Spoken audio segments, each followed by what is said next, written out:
listening to the best of the Martha Zoller Show. To hear the full show each day, tune in to AM 550 and FM 102.9 WDUN or log in to accesswdun.com and click the Listen Live button from 9 to 11, Monday through Friday.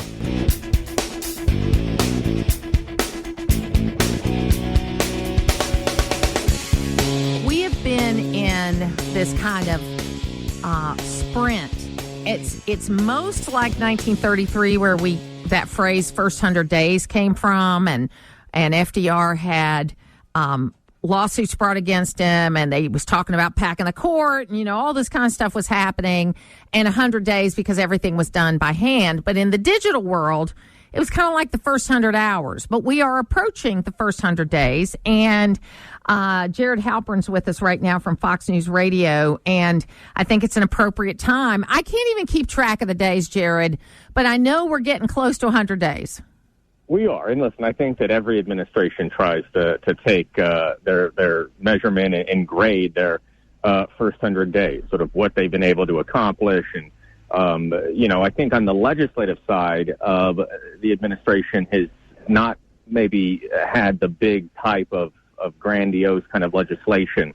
That being said, that one big, beautiful bill is a work in progress. And now is the time that the House and Senate, when they get back next week, are going to start trying to write that. And time's going to be of the essence. I mean, the 100 days. I think it was pretty amazing what they've been able to accomplish so far with the slim majority. I mean, it was funny when Elise Stefanik went back to the Congress because he kept plucking off people from the Congress and made it harder to get things done. Well, but that's why this bill is going to be really hard. Right. It is at its core a tax bill. It is a bill to either extend or make permanent.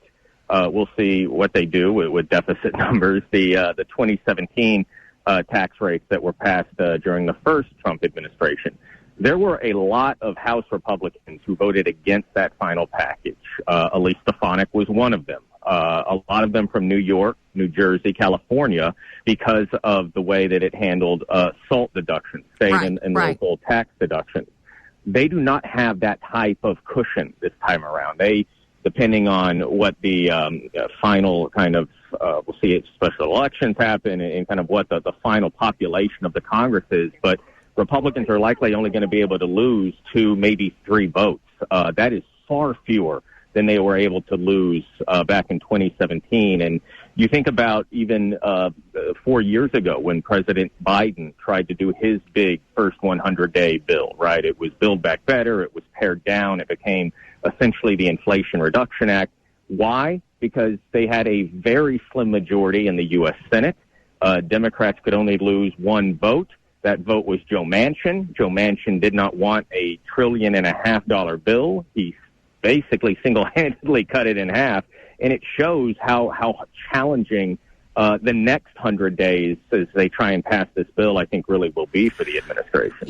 And I know in politics, if you're explaining, you're losing, but I get so frustrated because we've been paying these tax rates since 2018. So it's not actually additional tax cuts, because we have, we're at the rate. Revenues actually went up during that period of time, except for COVID. It went down during COVID, but came back up.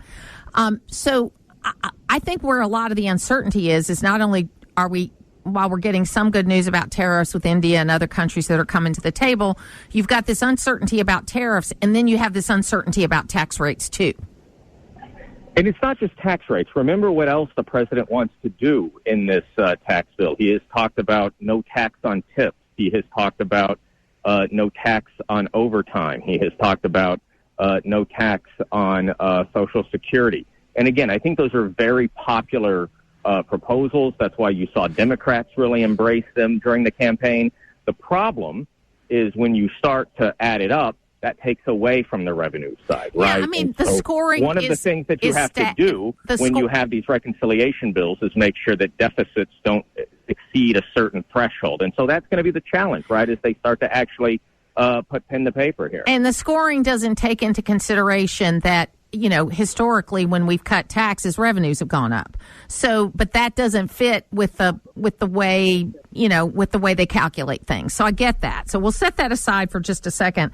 I guess the big win for Donald Trump in this first 100 days is going to be immigration, because I think that's right. No, I think you look at the border and exactly what the president's able to do through executive action is what the administration is really touting. They are, the number of apprehensions, which is kind of the measuring stick at the southern border, has dropped to a level that has never been seen before. Right? They are trying to move forward on these mass deportations. Now, obviously, the courts are going to do what the courts do, and that is going to slow it down a little bit.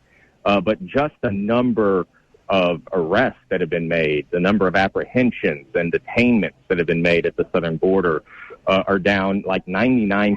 It is an extraordinary figure that the administration is going to spend the next days as they mark 100 days, I think, talking about more than any other number out there. Well, and the deportations, I mean, if you look at them as a relationship to previous presidents, with the exception of Biden, who didn't really like to do deportations, he's really on track to being kind of where most presidents have been in the last 25 years. Yeah, the question's going to be kind of once they get beyond that, obviously, every administration has kind of had this policy of we're going to deport, those with criminal records, sort of the bad guys first, and those who are here maybe in a visa overstay or crossed illegally but don't have any sort of record or less prioritized. I think that you're seeing this administration not do it that way, right? They're like, if you're here illegally, you're going to be deported. They have set up this way for self-deportations, which is in a way for folks to leave and then be eligible to return at some point versus being deported and never have that right to return.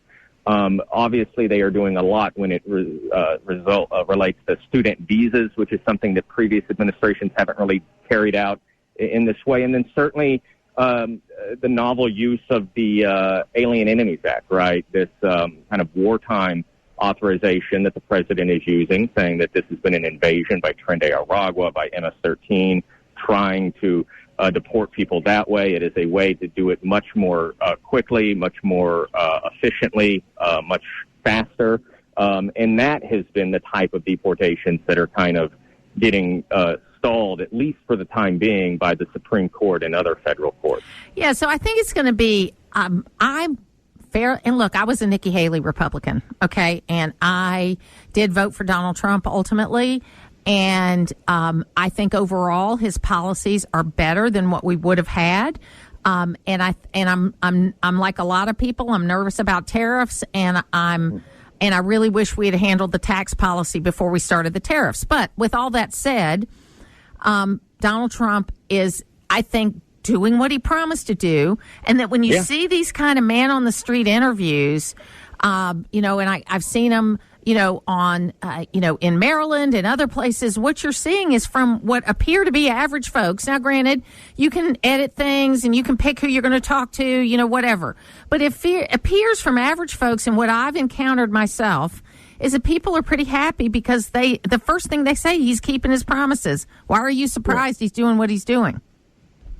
Yeah, no, I'm not. And again, you're right. I think what you see is the president, and you hear that from the administration as well, too. None of this should come as a surprise. The president ran on doing all of these things, and he is doing them. And I think if there is a level of surprise from folks, it is sometimes the speed with which they are moving forward with some of these policies. But you look at the polling over the first few months here of the administration, and it is pretty strong, with the one exception, and you talked about it, the economy. There are voters now that are starting to get a little nervous, right, about not just tariffs. I mean, tariffs are going to drive up prices, but if you have even a modest relationship with the stock market, a 401k, your kid's college savings account, you've seen how turbulent that can be. Yes, turbulent is the word. And I tell you, what's so funny is typically what you hear about is, a honeymoon period from the press for the president, which he did not get. I mean, I think it's fair to say he did not get. But I think from the people, he has gotten a honeymoon period. Now, how long that's going to be, we don't know.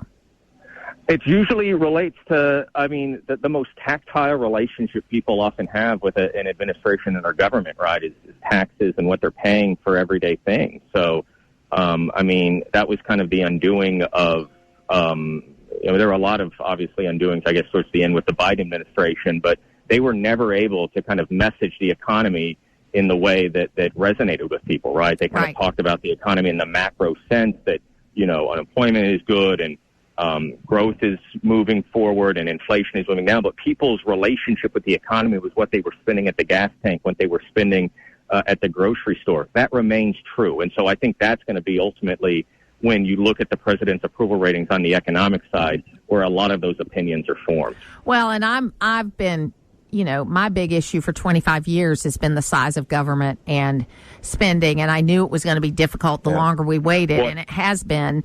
But I think it's the right thing. Yeah, that's going to be the other equation too, right? If people start to feel an impact because of a smaller workforce, it's going to pull again. Shrinking the size of the federal workforce, shrinking the size of government is something that generally polls really well. People like the idea of that. When it starts to poll worse is if it does eventually have an impact on your ability to get a tax return because it's taking too long. Social Security questions, DA wait times at national parks, right? If things like that start to have an impact, in the summer vacation period, that's maybe when you start to see opinions turn. But again, I think you're right. These are things that generally are very popular, have been popular for a long time, and are things that President Trump ran on doing. And he is doing them, and he is moving at a speed that certainly shows that he understands the limited amount of time he has to get things done. And I want to finish with this. He is out there and available and transparent. It's like... I've asked a lot of questions of this president. That is absolutely true. I bet you asked more questions of this president so far than you did of the last one. Probably close. Yeah, close in 4 years. I think we're getting to that point. Absolutely. Now, again, I think that's great. It's transparent. I think if you are on the communication staff of a politician, sometimes that's not. I know. You maybe get a little anxious, a little nervous. The message discipline is not always the same. But again, that's a very sort of inside the beltway, kind of inside the press room kind of story. I think, again, people aren't going to have the same kind of questions about, who's in charge here as they maybe had 4 years ago. And it wasn't just Biden. I mean, listen, every president generally limits their extemporaneous thoughts because things that presidents say can have major market implications, can have major foreign policy implications. Obviously, this president is not as concerned about that as previous presidents. A lot of that is his background, right? This is somebody who has been a national figure on cable news for decades, right? Since, I think, like the 1970s, right? So he's comfortable doing it. And, he is his best spokesperson, his best press secretary. Absolutely. Jared Halpern, thank you so much from Fox News Radio. We'll keep counting down. Yes, we will. Thank you. It's where North Georgia comes to talk. It's the Martha Zoller Show on AM 550 and FM 102.9 WDUN. Ryan Schmelz is with us today from Fox News, kind of talking about this issue of different Democratic elected officials going to El Salvador. And Ryan, thank you for being with us today. Of course. Always great to be on. There is a point there that there are legitimate issues that people are concerned about, whether it's markets or the economy or even all this recovery from tragedies that we've had over the last few months. And it seems like what Democrats are thinking is a good strategy is to go to El Salvador. Yeah, it's only 5 of them, so we got to probably keep that in mind, too. So far, we could be seeing more. Now, there does become this big-time rule of law debate that I think Democrats are trying to make this about. Obviously, when the rap sheet begins getting bigger and bigger on Kilmar Abrego Garcia, that gives Republicans more ammunition. But the ones that were just there the last couple of days, I think they still are there. They've kind of started to transition away from not just Abrego Garcia, but there's this other person who allegedly was detained by ICE and sent to El Salvador, who was apparently a 19-year-old hairdresser, and allegedly his situation was that he was actually awaiting an asylum hearing to see if he would be granted asylum, and was just, cut off by the Trump administration and sent away. And according to Robert Garcia, the Democrat congressman who has been advocating for this person, he says that this person has absolutely no ties to MS-13 whatsoever. And so this becomes a huge, was this person's due process violated argument. And that's kind of where I think Democrats are trying to make this argument about. But there's an old saying, and I ran for Congress in 2012 and I lost. Okay, I got to the runoff and then I lost. But if you're explaining, you're losing. You know what I mean? If you have to take more than a few lines to explain it, then people have moved on to the next thing. And right. I think it's a valid point that there seems to be more outrage about this than there was about the floods in North Carolina by a lot of elected officials, by the floods we had in South Georgia, the fires in Los Angeles. People have moved on from those events, not really, but you don't see as much elected officials. And then I got a huge laugh out of the NRCC saying, hey, we'll pay your way to El Salvador if you take pictures and do selfies. Yeah. And what's interesting, and it's funny you say that too, because one of the things they were saying yesterday about, well, why are you here? And they were saying, well, we want to keep it in the news because with the Trump administration, stuff becomes old news very quickly. And that is the reality of the situation. President Trump goes to somewhere like Tennessee and somewhere like the tri-state area of North Carolina, which was, just like you said, they were devastated by storms. And yes, it's great. It gets a lot of press attention, and those folks need the press attention. But then, President Trump leaves, and I'm not saying they're not working on the situation. Overhauling FEMA is a goal of theirs, but we're not talking about it anymore because new so many stuff things gets are going so on. Quickly. Yeah. Yes, it's nonstop. It is nonstop. And I kind of love that. But I like to compare it to 1933. I know I'm a geek. Okay. 1933 and FDR's, that's where the whole phrase first 100 days came from, because he was doing things in 1933 pace so fast that people couldn't keep up with him. This was before, everything was done by hand in 1933. And so, that's where the whole thing, and a lot of his stuff got challenged, and a lot of his stuff that he was trying to do ended up in the Supreme Court. So I think there's some parallels, but it's a lot faster now. Yeah, and I think for me, it's like, I got to be on air, at 6 o'clock in the morning talking about one topic, and the next, I get asked like, oh, hey, Ryan, did you see what President Trump put out on Truth Social last night? It's like some post he put out like midnight, and he's breaking news at midnight, and I'm just like, no, I did not see that. It's 6 in the morning. I just woke up 20 minutes ago. Well, I think you get a pass for that, because even for me preparing for my radio show every day, it has, I generally get up about 3 in the morning to do the prep email that goes out to everybody, so they've got it by 5 when they come in. I don't come in at 5 because the show starts at 9, but I want to make sure that the news staff has got it and what's coming up for the day. But it could change, by the time I get on the air.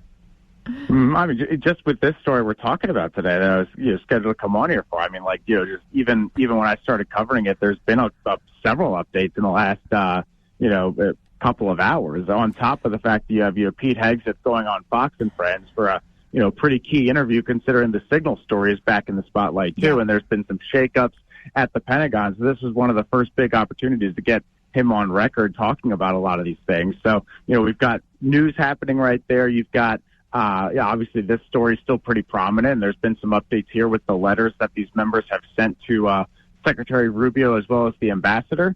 And then also, we even got some Senate updates this morning with another candidate jumping in the race for the Michigan Senate race. So, even with Congress in recess, there's still plenty going on. Do I would prefer, I can almost make a case for Van Hollen, even though I think that he, because the person came out of Maryland. Okay, I understand that. Even though I don't agree with how he handled it, and I think that he should have been a little more on top of the illegal immigration issue in the last administration.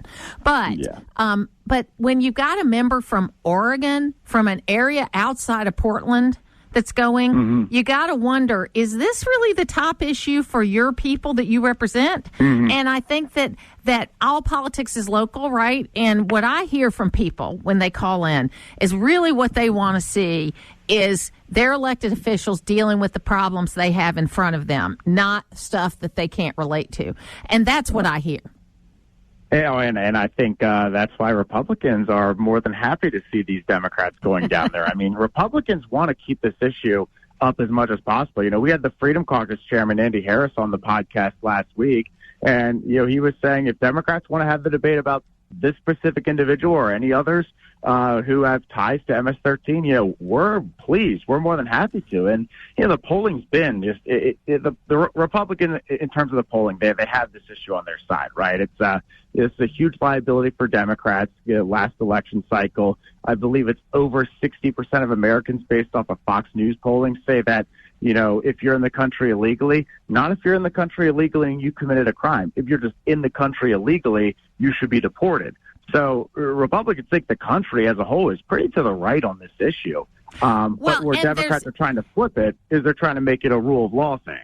Well, and even the pollster that CNN uses had similar numbers, okay? And I'm not, casting aspersions. I'm just saying that you're seeing even some CBS polling that are showing those kinds of numbers on this immigration issue. And I think it's just that I think it's a pretty easy argument to make when the United States of America allows legally 1.1 million people to come into this country legally every year, and that's more than the rest of the world combined. So it's really hard to make the argument we're anti-immigrant, even when we're deporting people and, all of that, because we're more than the rest of the world combined when everything's running right, and it hasn't run right for a long time. Yeah, and I think where Democrats are going to stay focused on this issue, at least the ones that are keeping in the forefront, they're going to go after the fact that you have the Supreme Court ruling 9-0 that the U.S. should facilitate the return of Kilmar Abrego Garcia. And they're saying, look, Donald Trump's just not even listening to his own Supreme Court.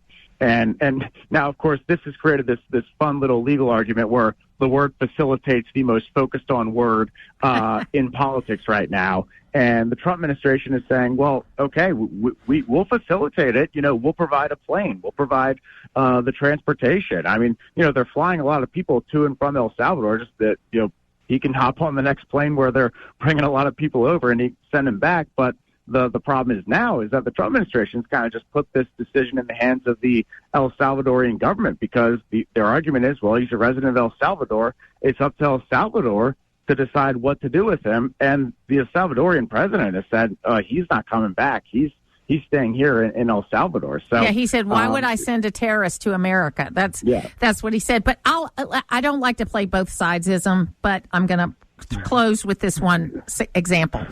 Everybody's up in arms about the changing of the student loan policies. Okay.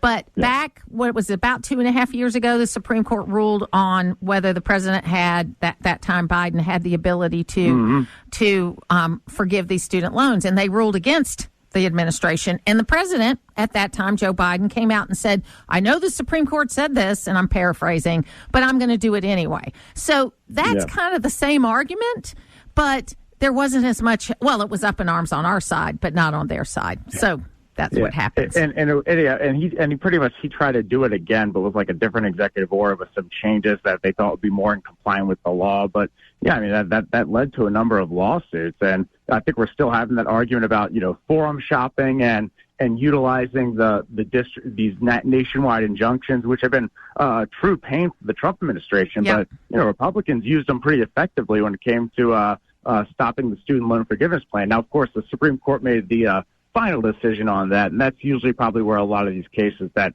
President Trump has in the courtroom right now are going to end up at some point. Yeah, and I think it is interesting because it made me pull out my, trusty Constitution, and the only court that's really talked about in they talk about the Supreme Court, and then they talk about ancillary courts that are more set up by the Congress, actually, than by the Constitution. So it's interesting to follow. But Ryan, it's always great to talk to you. Ryan Schmelz, we always get the immediate information because unfortunately you never get to sleep. So you have to talk to us anyway. Of course. Thank you for being with us today, Ryan. Absolutely. Thank you. Let's do it again soon. Putting the talk in news talk. It's the Martha Zoller Show on AM 550 and FM 102.9 WDUN. We're talking right now about public schools, and they have a nationwide deadline of April 24th to certify that their curriculum and programs are free of DEI. And Pioneer Institute scholar and researcher Stephen Wilson has done some research on this, and we're talking to him right now. Stephen, how you doing? How are you? Wonderful to be with you, Martha. Thank you. And, just in full disclosure, I am the 9th District representative on the State Board of Education for the state of Georgia. And this is something we've been talking about for a long time. Not necessarily DEI, but, merit hiring and all of the kinds of things, because we're a fairly conservative system. But what are we finding out, first of all, about these processes in education? And I have a second kind of question, which may be totally off base, but where I think that what was the overlap of COVID to all of this? Because it seems to me that it kind of threw gasoline on this whole fire. Am I crazy? No, you're really on the money. So on the first question, what we're finding out is that schools that adopted programs of DEI, both at the urban charter school level, where we've seen some really striking successes, turning away from those successes by adopting what I would refer to as social justice education, resulted in just calamitous drops in student achievement. So that is a really important finding that I think everyone should be aware of, and I can say more about that. And then to your second point, yes, it can be at first difficult to disentangle COVID achievement drops during the COVID period and the attempt at recovery from these pedagogical changes. But it's not that difficult, as you can look, for example, at high-flying urban charters that adopted this program, and you can see that their results fell much more than the surrounding public school systems that were affected. So both were affected by COVID, but one had much sharper drops. Yeah, I mean, we saw that in Georgia schools, that we had basically our schools were open back up. I mean, we were allowed to be open beginning April 26, 2020. I mean, the governor, we were actually the first in the country. Florida followed right after us, but it was kind of lives and livelihoods as opposed to just being shut down. And so by August of 2020, most of our public school systems were back in school, except for a lot of the urban systems who had these ridiculous restrictions in for over a year. And now we're seeing 4 years down the road, we're seeing a lot different results in the schools that went back to school more quickly and the schools that waited, which shouldn't surprise anyone, honestly. Shouldn't surprise anyone at all. And it's both the question of the timeliness of reopening, but it's also what happened during the closures and how did districts respond afterwards. And what I found in my research is that many large districts actually moved to slow instruction down during COVID. They showed no alacrity about ensuring that students had rigorous instruction. A lot of them just moved to worksheet type teaching, very little live instruction. It's really an unreported scandal. And then in the recovery period, there was a lot of fancy talk about high dosage tutoring and accelerated learning and trying to catch kids up. And what we now know is that almost all of those initiatives were never realized. Well, so I tell you, you hurt kids on two fronts. My oldest grandson is 11, so he was going to kindergarten and first grade during this period of time. And he was in Kentucky. Kentucky was out for a year and a month, which is, horrible. My son and his daughter-in-law, my son and daughter-in-law they had the resources that they went in with a group of people and they hired a teacher and they had a pod and they did all that kind of stuff. But still, James, from a social standpoint, it took him a couple of 3 years to catch up because of what he missed from being in school and then later being in school with a bunch of teachers that had masks on. So it was an interesting time, that's for sure. Yes, and look, I think I would propose that we be generous about the question of the response to COVID and people making different judgments about that. And in hindsight, we can begin to say who was right about the essentially healthcare decision of keeping schools closed. But what we do know, Martha, in any case, and on this point, I'm sure we can agree, is that what schools did during COVID closures is unconscionable. We should never have permitted highly unionized districts, for example, to permit teachers to only have an hour or two of live teaching a day, or prohibitions on the observation and evaluation of teachers during that whole period. Do you know that in many large systems, union contracts were amended to say that teachers could not be observed. Teachers could only be asked to be in meetings or professional development for 1 hour a week. This was very widespread. So basically thumbing their noses at students and families and the need to learn. And it was as bad during the recovery period. No seriousness about catching kids up is the bottom line. Absolutely.